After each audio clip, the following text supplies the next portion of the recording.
ఇప్పుడు మార్కెట్ పడిపోయింది, real estate లేదు, డమాల్ అని చెప్పేసి చాలా వినిపిస్తున్నాయి బయట.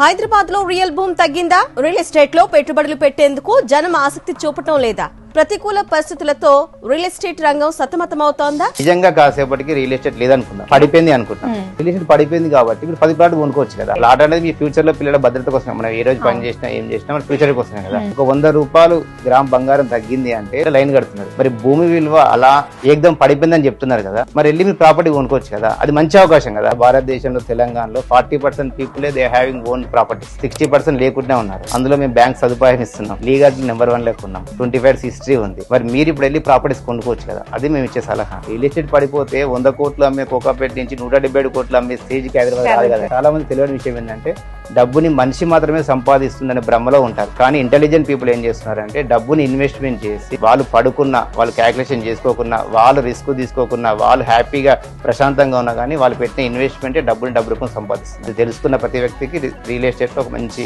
రిజల్ట్ ఉండే అవకాశం ఉంది.